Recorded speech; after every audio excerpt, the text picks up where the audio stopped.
Ìbànújẹ́ ti dorí àgbàkodò ní ìpínlẹ̀ Ondo pẹ̀lú bí àwọn agbésùmọ̀mí ṣe ṣekú pa Òbésèré.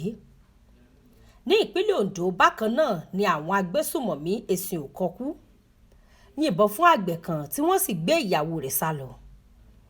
Ṣẹ́fù ní Àbẹ́ẹ̀dì arákùnrin kan mọ̀rẹ́ o ní ọwọ́ ọlọ́pàá ti tẹ̀ látàrí wípé ó ṣekú pa ẹ̀gbọ́n rẹ̀. Ṣebí wọ́n ní ohun kan ní adìẹ ń jẹ kí àgbàdo tó dáyé kí wọ́n tó mú ẹ̀sìn Mùsùlùmí àti ẹ̀sìn Kìrìsìtẹ́nì wá fún wa. Ẹgbà mi o, wọ́n ń jẹ́lẹ̀kùn mi ẹgbà mi o, ẹgbà mi o, wọ́n ń jẹ́lẹ̀kùn o, mo ní mi ò ṣe Islam mọ́ ni o, mo ní mi ò ṣe Islam mọ́ ni ẹgbà mi o, ìdí mo ṣẹ̀ sí ni o, ẹgbà mi o, ẹgbà mi o. Ṣé ó wá yẹ kó jẹ́ pé ẹ̀sìn tí wọ́n mú wá fún wa yìí ni ó mọ̀ fọ agbọ́n mi sí omi òtó láàrin wa bí? Èyí ló mú kí ọmọkùnrin kan kó ṣe fọ́nrán kan síta wípé àwọn kan lépa ẹ̀mí òun látàrí pé òun lòun ò ṣe ẹ̀sìn Mùsùlùmí mọ́. Àwọn ọdẹ Yorùbá tí wọ́n gbowó tààrà ti fòògùn mú àwọn Fúlàní agbésùmọ̀mí tó wá ṣiṣẹ́ bí èyí tó mú kí wọ́n sùn fọ̀fọ̀n títí ọwọ́ fi bà wọ́n ní ìpínlẹ̀ Ondo. Olúwa tó mú ṣe àwọn onílẹ̀ olóde ṣe olóde wo tí o bá ṣe wọ́n pẹ́ ní wa gbẹ́kọ̀ọ́yà ẹ̀yẹ bẹ̀rẹ̀ yìí ṣe o àwọn ọkọ̀ yìí lórí àwọn àmọ́ Yorùbá Gidi TV. Ìṣẹ̀lẹ̀ tó ṣẹlẹ̀ yìí ó jẹ́ ìṣẹ̀lẹ̀ tó kọni lóminú tó sì bani lọ́kàn jẹ́ gidigidi gan-an ni. Ìbànújẹ́ sì ti dorí àgbàkodò ní Ìsọ̀ Àkókó ní ìpínlẹ̀ Ondo pẹ̀lú bí àwọn agbésùmọ̀mí bí wọ́n ti ṣekú pa Òbésèré, ẹni tí orúkọ rẹ̀ ń jẹ́ Òjó Abbey tí gbogbo èèyàn mọ̀ sí Òbésèré tó jẹ́ ìlú mọ̀ọ́ká ní agbègbè ọ̀hún ni wọ́n kọ́kọ́ jí gbé ní ọjọ́ 22 oṣù kejì ọdún 2026.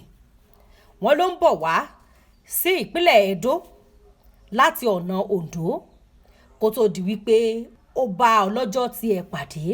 Ọ̀kan lára àwọn tó jẹ́ olùgbé náà tí orúkọ rẹ̀ ń jẹ́ Túnjí ló ti kọ́kọ́ lọ sí iléeṣẹ́ ọlọ́pàá wípé àwọn ń wá Abbey àmọ́ àwọn ọlọ́pàá wọn ò ṣe mí níṣe méjì níṣẹ́ ni wọ́n bẹ̀rẹ̀ ìwádìí wọn tí wọ́n sì jọ ṣiṣẹ́ papọ̀ pẹ̀lú àwọn tó jẹ́ ọlọ́dẹ ní agbègbè ọ̀hún. Òkú Òbésèré ni wọ́n rí nínú igbó ní agbègbè náà. Ìwádìí ọ̀hún ló sì jẹ́ kí wọ́n máa wò wípé bóyá kété tí wọ́n ti jí arákùnrin gbé ni wọ́n pa á. Àwọn tó wá jẹ́ àwọn ọ̀dọ́ Ìsọ̀ Youth Forum ni wọ́n ti wá ṣe àpèjúwe ìṣẹ̀lẹ̀ náà gẹ́gẹ́ bí ohun tó ń bani lọ́kàn jẹ́ tó sì kọni lóminú tí wọ́n sì ń jẹ́ kó mọ̀ di mímọ̀ wípé àìsí ààbò ló fa irú ìwà báyìí. Ibẹ̀ náà ni wọ́n tún ti wá ké sí gómìnà ìpínlẹ̀ Ondo, gómìnà Lucky Orímisàn Ayédàtiwà wípé kó dá sí ọ̀rọ̀ náà kí ó sì jẹ́ kí ètò ààbò kó fẹsẹ̀ múlẹ̀ sí ní àwọn agbègbè ọ̀hún. Ẹni tó jẹ́ alukoro fún iléeṣẹ́ ọlọ́pàá ìpínlẹ̀ Ondo yìí DSP Àbáyọ̀mí Jímọ̀ sọ di mímọ̀ wípé wọ́n ti wá rí ẹnìkan mú o, ẹni tó lọ́wọ́ nínú ìwà ọ̀daràn yìí. Eléyìí sì ń ràn wọ́n lọ́wọ́ láti lè ṣiṣẹ́ wọn. Kọmíṣánná fún iléeṣẹ́ ọlọ́pàá Adébọ̀wálé Lawal ti pàṣẹ wípé kí ètò ààbò kó wà ní agbègbè ọ̀hún kí àwọn ẹ̀ṣọ́ aláàbò kí wọ́n wà bẹ́ẹ̀ láti lè dènà ìṣẹ̀lẹ̀ burúkú mìíràn. Ẹ̀fúnrẹ́ ni Àbẹ́ẹ̀dì.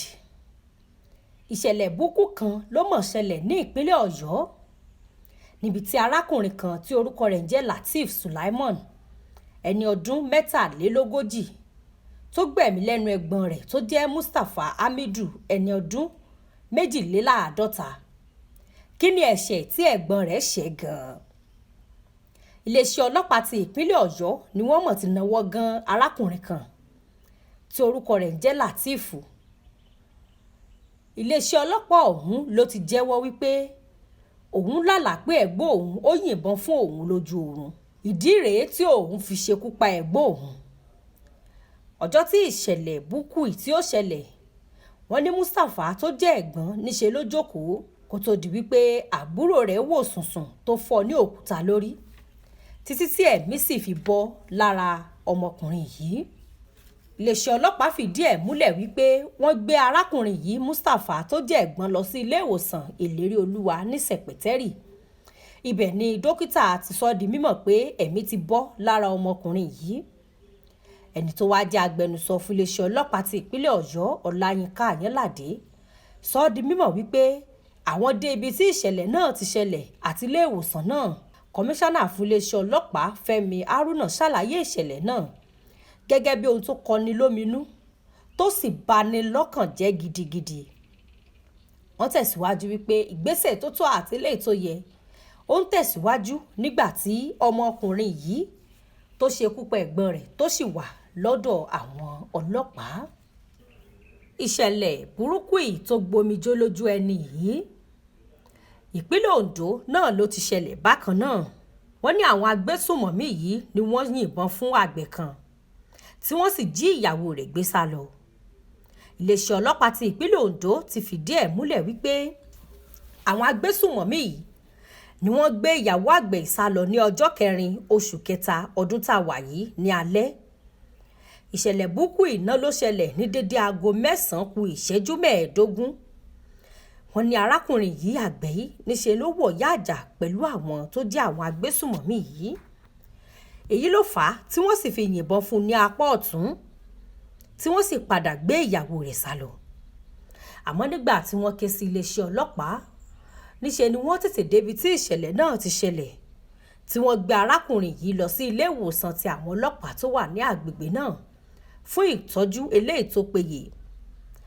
Ní báyìí àwọn ọlọ́pàá ti sọ di mímọ̀ pé àwọn ti rán àwọn ọlọ́pàá àwọn ẹ̀ṣọ́ aláàbò lọ síbi tí agbègbè ọ̀hún ti ṣẹlẹ̀ tí wọ́n sì ti ní pé kán fọ́n sí inú igbó láti lè ṣe iṣẹ́ wọn bó ti tó àti bó ti yẹ kí wọ́n sì rí dájú wípé àwọn tó ṣiṣẹ́ burúkú yìí ọwọ́ tẹ̀ wọ́n kí wọ́n sì fi mú wọn kàtà òfin. Bàbá Aládò ọmọ àgbáhùn lálá tí ń pàṣẹ ògùn warawara. Bíná bá rómi àgbàgbé ilé tó fẹ́ jó. Bẹ́ẹ̀ tó bá rómi àgbàgbé ariwo tó fẹ́ pa. Bí ṣòro bá fojú kan Bàbá Aládò gbogbo gànàgànà ara àṣòro á sì balẹ̀ pẹ̀sẹ̀. Bí ìgbà ògùn náà bá bọ́ sómi tó dákẹ́jẹ́. Kí ni ìṣòro tó sọra ẹ̀ di ọ̀rẹ́ ìmùlẹ̀ sí Ọlọ́run? Àìsàn wo ló ń ṣe ọ tó ń lọ tó ń bọ̀? Tó ní dandan lá ọ̀run oṣù ní àparò kú sí. Bàbá Aládò fúnra ẹ̀ kún ọkọ̀ òkè.